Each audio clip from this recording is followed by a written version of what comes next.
মুর্শিদাবাদে কি হলো, আমাদের সেই চন্দন দাস, গোবিন্দ দাস, তাদেরকে পুরো হত্যা করে দিল। তাদের অপরাধ শুধু আমাদের প্রতিমা বানায়, আমাদের মূর্তি বানায় ভগবানের, সেটাই ছিল তাদের অপরাধ। আমাদের অপরাধ, আমরা বিজেপি করি, আমরা মালা পরি, আমরা ধুতি পরি, আমরা মায়ের কাছে প্রার্থনা করি, ভগবানকে বিলিভ করি, তাই না? আমাদের বিজয় কৃষ্ণ ভূঁইয়ার কি অপরাধ ছিল? তার দুটো বাচ্চা, এক আমাদের বৌদি, তাকে দিন দিহাড়ে পুরো তাকে নিয়ে গিয়ে হত্যা করেছিল। মনে পড়ে না 2023 সালে, 22 সালে? মনে পড়ে তো? সেই লোক আবার তখন প্রতিনিধিত্ব করার পর এখন আবার খুনিদের হাতে হাত মিলিয়েছে, তাই না? জবাব দেবেন। আপনারা কোচিনার মানুষ, সিদ্ধারা সোজা করেছেন, তার জন্য আপনাকে প্রণাম জানাই। টাকাতে বিক্রি হননি, প্রণাম জানাই আপনাদের। আমি আপনাদের কথা দিচ্ছি 2026-এ এখান থেকে 2024-এ 1700 লিড ছিল তো শঙ্কর, হ্যাঁ 1700 লিড ছিল। আমাদের এই শঙ্কর, অভিজিৎ থেকে শুরু করে সবাই মিলে, অমিত থেকে শুরু করে, সৌমেন থেকে শুরু করে সবাই মিলে, আজকে যে 3 জন জয়েন করেছে তারাও সবাই মিলে এখান থেকে অঙ্গীকার নিতে হবে 3000 প্লাস করতে হবে। দরকার হলে এখানে আমি থাকবো রাত্রিবেলা, দেখবো আজকে রাতে রাতে করে বাচ্চাদেরকে তুমি মদ বিলি করছো, কোন দিকে বাড়াচ্ছ তুমি গজিনার ইয়াং জেনারেশনকে, কোন দিকে বাড়াচ্ছ? এই ভোটের রাজনীতি করতে গিয়ে ছোট ছোট বাচ্চাদেরকে তুমি বোতল ধরিয়ে দিচ্ছ। খবর আছে? খবর নেই? কি ভেবেছো খোলা মাঠ দিয়ে দিয়েছি? হ্যাঁ, আরে আমি কলকাতায় বসে থাকলে এরা তোমাকে হারিয়ে দেবে। আমি বলছি ভারতীয় জনতা পার্টি এতটাই স্ট্রং ময়নাতে যে আমি যদি কলকাতাতেও বসে থাকি এখানে টিএমসি হারবে, হারবে, হারবে। এখানে এই লড়াই শুধু বিজেপির লড়াই নয়, পশ্চিমবাংলার সমস্ত মানুষকে বলছি, এই লড়াই ওই অভয়া বোনের লড়াই, এই লড়াই ওই আরজি করের লড়াই। মনে আছে তো?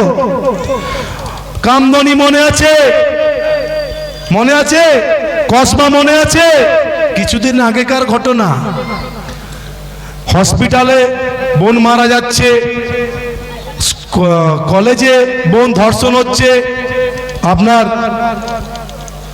বর্ধমানে সেখানে আমার বোন উড়িষ্যা থেকে পড়তে এসেছিল, সে ধর্ষণ হচ্ছে। এই ধর্ষকের সরকারকে একদম উপড়ে ফেলে দিতে হবে। এদের এগেনস্টে লড়াই।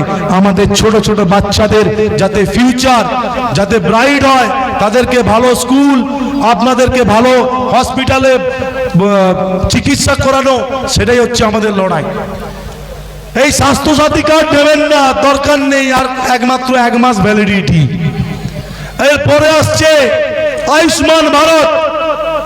আয়ুষ্মান ভারত 5 লক্ষ টাকা, 5 লক্ষ টাকা চিকিৎসা করতে পারবেন, শুধু বাংলাতে নয়, এতে ইন্ডিয়ার যে কোনো হসপিটাল, হায়দ্রাবাদ, তামিলনাড়ু, উড়িষ্যা, ব্যাঙ্গালোর, মুম্বাই, পুনে, যেখানে চাইবেন আপনি এই 5 লক্ষ টাকার উপভোগ করতে পারবেন এই আয়ুষ্মান ভারতের দিয়ে মাধ্যম দিয়ে। তাই সাধারণ মানুষকে আমি দুয়াতে প্রণাম জানিয়ে আমি শেষ করব। আপনারা আমাকে আগামী দিনেও আশীর্বাদ করে এখান থেকে পাঠিয়েছিলেন ময়না থেকে বিধানসভাতে। আবার আমি আপনাদের কাছে অনুরোধ জানাচ্ছি, আবার আমাকে আবার ভোট দেবেন পদ্ম ফুলে। আশা করি 1 নম্বরই বোতামটা থাকবে, আশা করি ওটা বলে দেবে। এবং সবাই পদ্ম ফুল চিহ্নে ভোট দেবেন, ওই নোংরা ফুলে ভোট দেবেন না। ওটা ওই ফুল বাজারে পাওয়া যায় না, তাই তৃণমূলকে নির্মূল করতে হবে। কোন বাজারে যদি তৃণমূলের ওই ফুল পাওয়া যায়, কালো সাদা, আমাকে বলবেন, আমি রাজনীতি ছেড়ে দেবো। ওই ফুল বাজারে কোথাও পাবে না, একমাত্র যদি কালীঘাটের টালির চালে, ঠিক আছে, এছাড়া পাবেন না। এবং পদ্ম ফুল আমাদের শ্রেষ্ঠ ফুল, মায়ের কাজে লাগে, দুর্গা মায়ের কাজে লাগে। ওই ফুলে সবাই ভোট দিয়ে আমাকে আশীর্বাদ করবেন। এবং এই জয় শুধু আমার নয়, আমাদের আপনাদের সবার জয়। এখানে শুধু আমি একা নয়,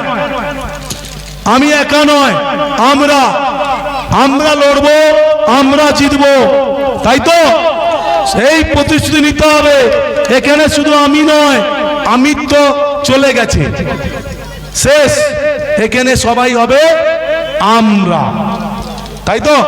আর একটা কথা বলি, যে এখানে আপনারা ভাবছেন প্রধান থাকবে কি না, আমি পকেটে নিয়ে ঘুরছি, বিশ্বাস করুন। আর 4 মাস বাকি আছে, প্রধানশিপ হাঁটাবো, নতুন প্রধানও গড়বো, বিজেপির গড়বো।